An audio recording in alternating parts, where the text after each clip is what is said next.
Agora, quem quiser fazer uma pergunta para ele.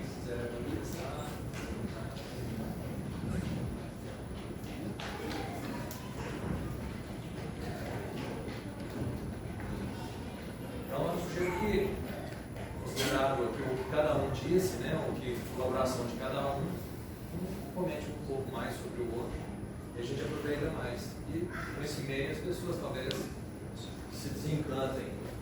Posso fazer uma pergunta que vai chamar a atenção de todo mundo. Que hora que é o almoço?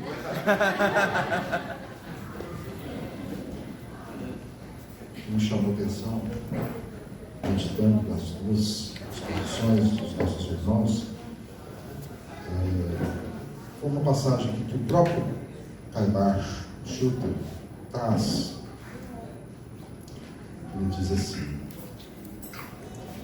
o fim do mundo é o característico dos tempos em que estamos, destes tempos em que a própria fé é encontrada com muita dificuldade nos corações. Tempos em que a lealdade, a sinceridade, a verdadeira afeição, o amor, a verdade andam obscurecidas na alma. Tempos de discórdia, de ódio, de confusão tal que até os próprios escolhidos periclitam. E eu, fazendo um gancho aqui do que foi dito, às vezes a gente acha que a gente está bem na fita, que nós somos aquele que semeia de maneira intensa, porque a gente vai lá, faz um pouquinho de sopa, descasca umas verduras, aplica o passe. Então, você se sente um peixinho dono do pedaço, né? E fala assim: eu sou um escolhido, minha semente está frutificando. Eu estou lançando sementes que frutificam. Vejam o trabalho que eu estou fazendo. Mas é aquilo que a Rita colocou. Muitas vezes a gente passa um verniz de perfeição. E aí, está dizendo aqui, os próprios escolhidos correm perigo. Então nós precisamos começar a avaliar, e aí pega o que o Simão diz, se nossa semeadura está sendo boa. Que tipo de terreno nós estamos semeando? Porque nós somos responsáveis por essa semeadura. Se nós estamos no passo da casa espírita, ou estamos dando passos aonde a necessidade realmente está. Se a gente está levando a palavra simplesmente para que nos vejam como palestrantes, profissionais da palestra, ou se nós estamos trabalhando realmente essas sementes e esses terrenos em que elas são lançadas para gerarem bons frutos. Nós somos responsáveis. Nós somos responsáveis por cada ensinamento que nós colocamos na rede social. Nós somos responsáveis. E não creiam que nós estamos bem. Estamos num nível razoável. Não estamos no topo. Sabemos que há muita coisa ainda. Mas é preciso despertar para isso. Onde está a necessidade? É lá que nós temos que levar o consolo. Lógico, nós temos uma estrutura da casa para ajudar que esse consolo seja buscado por essa pessoa que queira o entendimento. Mas nada impede que a gente, anonimamente, silenciosamente, através de preces e de ações, possamos levar consolo a esses irmãos que vão se sentir atraídos pelo perfume da caridade. Nós temos uma grande tarefa pela frente, gente. Uma grande mesmo. Que é fazer a gente ficar estável, porque nós corremos perigo. Nós temos uma instabilidade muito grande. Ora estamos bem, ora estamos piores que aqueles que nós levamos consolo. Eu falo isso porque eu conheço muitos dos irmãos aqui, e nós conversamos sobre isso. muitos que nos procuram para diálogos, e eu percebo que eu não sou diferente de vocês, porque a gente está perdido, assim, a gente está num momento tão difícil, em que a nossa fé parece que está faltando também. Não sei se vocês concordam, mas eu sinto um momento tão difícil, às vezes, que a gente olha para aquilo e fala assim: meu Deus, o que está acontecendo? Eu assisti hoje de manhã, acordei mais cedo, meditando sobre o que nós vamos falar aqui, e assisti um documentário em que um jornalista da Globo News, ele vai percorrendo o Brasil na BR-101, documentário sobre isso. E ele chega numa localidade muito pobre, e uma menina estava fazendo um concurso de poesias. E ela falando com uma praça vazia, ou seja, eles estavam tentando alavancar o conhecimento, a cultura, naquela praça enorme de uma cidadezinha, se não me engano, baiana ou sergipana, que é tombada pela Unesco. O pai era pescador, tinha 4 filhos, tentando sobreviver do seu pescado. Eu imagino com essa mancha de óleo como estava. E aí o repórter começa a falar com a menina se emociona, porque ela acredita no estudo, ela acredita no valor, né, na dignidade que ela tem sobre aquilo que ela está aprendendo, e vai conseguir tratar da família dela com isso. Vai seguir o caminho dela, da evolução dela, através do estudo, através do aprendizado. E o repórter pergunta para o pai: o senhor é feliz? Ele falou: eu faço o que posso. Aí ele fala assim: o senhor sabe o que é dignidade? Ele falou: não. Aí o repórter falou assim: o senhor não tem dignidade? Não sei o que é isso. A pessoa não sabe o que é dignidade. Ou seja, às vezes nós nos sentimos assim perante a espiritualidade, como se tivéssemos sido esquecidos, como aquele cara estava esquecido. Mas a condição dele, materialmente falando, é diferente da condição nossa. Porque nós sentimos o que é dignidade espiritual. Porque nós nunca ficamos desamparados. Nunca. Sempre há um ensinamento novo, sempre há um companheiro que nos auxilia, sempre há essa fraternidade, esses irmãos que nos abraçam, nos dão apoio no momento de dor. Então, gostaria que vocês meditassem sobre isso. Nós somos dignos dessa ajuda. Há muitos peixinhos vermelhos que estão ao nosso lado, anônimos, invisíveis aos nossos olhos, mas não invisíveis ao nosso coração. Sintam a presença deles e se façam de peixinhos para aqueles que estão precisando. É a nossa recomendação.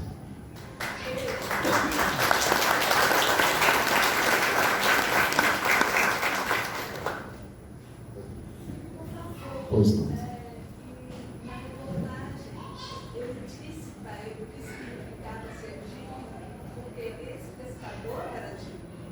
Sim, na verdade é isso que nós confundimos.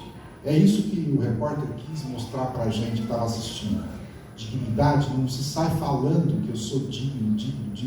Não é isso. Dignidade é um sentimento. Nós precisamos ser dignos de receber tanto ensinamento como nunca teve anteriormente sobre a terra. Quando Jesus falava, ele falava para as pessoas comuns que disseminavam isso através das conversas que iam ocorrendo. Hoje nós temos a internet.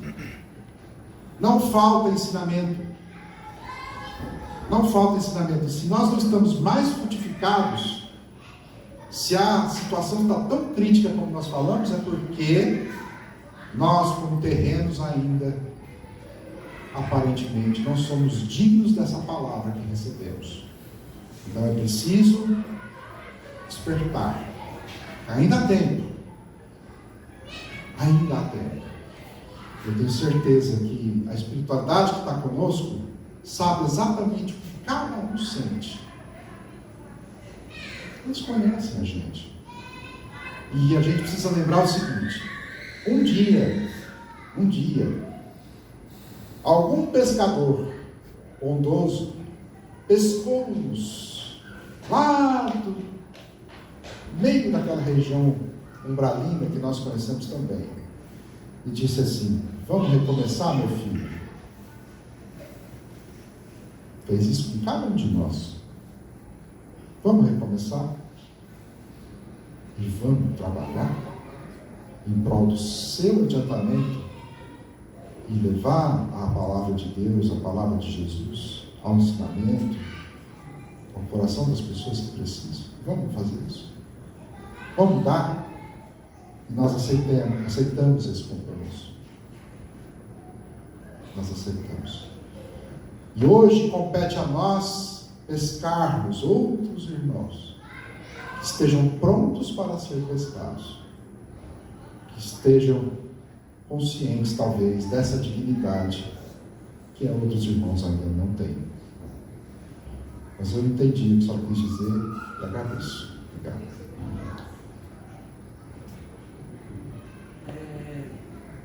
Se os que fazem o bem são a maioria, por que o mal prevalece ainda assim?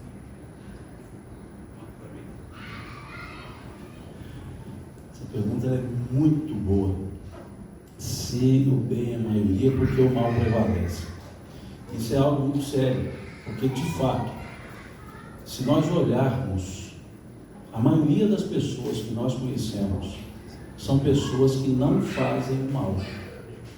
Se nós olharmos, pega a nossa família, nossos colegas de trabalho, nossos amigos, a nossa cidade, a maioria das pessoas são pessoas que não fazem o mal. A minoria são pessoas que fazem o mal. Mas não fazer o mal não quer dizer que esteja fazendo o bem. Há diferença. Se nós olharmos o capítulo 3 do livro A Gênese, nós veremos Kardec dizendo que o mal é a ausência do bem. Então nós temos dois tipos para a percepção do mal: os males feitos e os males advindos dos bens não feitos. E Paulo, apóstolo em espírito, ele nos manda uma mensagem que está no capítulo 15 do Evangelho segundo o Espiritismo, que tem por título a mensagem, o próprio título do capítulo: Fora da caridade não há salvação. E lá ele escreve: para fazer o bem é necessária a ação da vontade. Para não fazer o mal, bastam frequentemente a inércia e a negligência. Ou seja, para não fazer o mal, basta ficar quieto. Mas para fazer o bem, eu preciso ter atitude. Mas não é só atitude, diz ele, é necessário a ação da vontade. Então não é só o ato bom, o sentimento que está no ato também tem que ser bom, senão não é bem, é só um ato. Veja o que ele dizia. E aí nós observamos o capítulo 24 do livro O Problema do Ser, do Destino e da Dor, em que Leon Denis escreve: quando os meus atos são bons e os meus pensamentos são maus, existe uma falsa aparência do bem. Veja que é preciso ligar o sentimento e a atitude. Por exemplo, Simão, você não vai ajudar na campanha do quilo? Lógico que eu vou, porque afinal de contas eu sou da diretoria da casa. Se eu não for, o que vão falar de mim? O motivo que eu estou indo é para que não pensem mal a meu respeito. O bem que eu estou fazendo é falso. Eu não estou fazendo o bem, porque não tenho a vontade de fazer. Simplesmente estou fazendo. Não, ajuda essa pessoa para ela dar sossego, porque ela fica vindo aqui todo dia, dá o dinheiro para ela, pelo menos ela vai embora. Quem olhar de longe vai perceber que eu fiz o bem, mas quem escutou o porquê que eu fiz o bem vai dizer, não fez o bem. Então a questão não é que as pessoas, a maioria faz o bem, não. A maioria não faz o mal.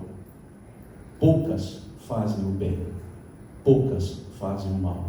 Só que não fazer o mal não é a mesma coisa que fazer o bem, então não significa que eu esteja fazendo o bem. E se o mal é a ausência de bem, não fazer o bem é o mal. E aí esse mal advindo dos bens não feitos, somados aos males feitos, faz com que o mal prevaleça. Isso é que caracteriza o mundo de provas e expiações. Por isso eles dizem predominância do mal, não é predominância dos maus, é predominância do mal. E o mal vem por atitude dos maus, e o mal vem pela inatividade dos bons. E aí nos leva à questão 932 do Livro dos Espíritos, que é uma pergunta muito interessante. Aliás, as 1019, com as suas subdivisões.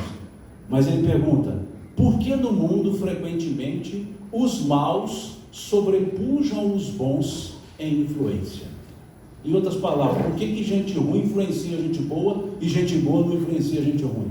Por que os pais falam assim para a gente: não fica andando com essa pessoa não, porque ela é gente ruim, você vai acabar se envolvendo com essas pessoas? Por que não fala o contrário? Anda com essas pessoas ruins, porque você é gente boa, vai influenciá-las para o bem. E isso foi o que Kardec perguntou. Por que no mundo frequentemente os maus, não é o mal, são os maus, os maus sobrepujam os bons em influência? E eles respondem: pela fraqueza dos bons. Os maus são audaciosos, os bons são tímidos. Quando estes quiserem, dominarão. Quando os bons quiserem, porque há uma confusão entre humildade e timidez. Quantas pessoas se dizem humildes, na verdade são tímidas e altamente vaidosas, mas só tem timidez. São tão vaidosas que querem ser a mais humilde de todas, pela vaidade que trazem. Então nós criamos confusões. Muitas pessoas são simplórias e nós falamos humildes, mas é simploriedade, não é humildade. A humildade, ela é ativa, dizia o Cristo. Aprendei comigo, ele dizendo, que sou manso e humilde de coração. Ele, quando lavava os pés dos discípulos, Pedro retira o pé e diz: mestre e Senhor, somos nós que devemos fazer essas coisas. E Jesus fala: vós me chamais mestre e Senhor e dizeis bem, eu sou. Veja que ele aceitou: mestre, eu sou. Mas quando ele encontrou com um jovem disse a ele: bom Senhor, o que devo fazer para ganhar a vida eterna? Ele respondeu: por que me chamais bom? Bom só há um, Deus que está nos céus. Chamaram-no por mestre, ele aceitou. Chamaram de bom, ele não aceitou, porque ele sabia que havia bondade superior a ele. Mas em termos de conhecimento, quando chamaram de mestre, ele disse que seria, porque ele sabia que não havia quem sabia mais do que ele ali. É como se um professor, uma alfabetizadora, chegasse no primeiro dia de aula para aqueles meninos que nunca viram escrita na vida e dissesse a eles: eu vim aqui para aprender a alfabetização com vocês. Essa professora seria hipócrita, porque ela sabe alfabetizar e ali ninguém sabe alfabetização. Mas se ela quisesse dizer: olha, eu vim alfabetizar vocês, mas eu não sei tudo, ela estava sendo verdadeira. Muitas vezes nós agimos na hipocrisia em nome da humildade e deixamos de fazer o bem.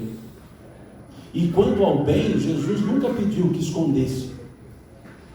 Brilhe a vossa luz diante dos homens, para que vejam as vossas boas obras e glorifiquem a Deus que está nos céus.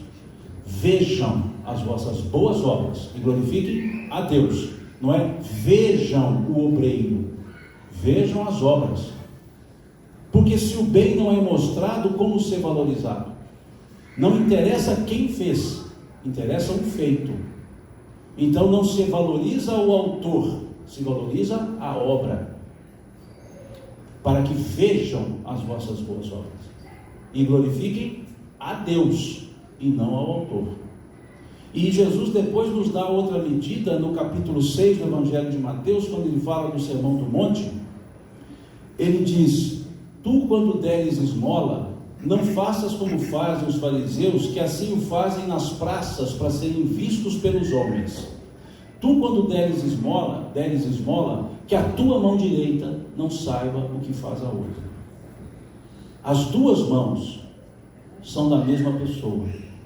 Ele não disse que a mão direita do teu vizinho não saiba o que faz a sua. Ele diz que a tua mão direita não saiba o que faz a outra. As mãos, as duas, são da mesma pessoa. Em outras palavras, que você não se vanglorie pelo bem que você está fazendo, porque fazer o bem é mais do que natural, não é diferencial. Que você não chegue em casa e diga: hoje eu fiz uma boa ação, posso ficar tranquilo. Não. Que você entenda que fazer boa ação é algo tão natural como respirar, andar, pulsar o coração, que não é exceção. Quando isso for tão natural que fazemos o bem e sequer nos damos conta que fizemos o bem, aí a nossa mão direita não sabe o que faz a outra.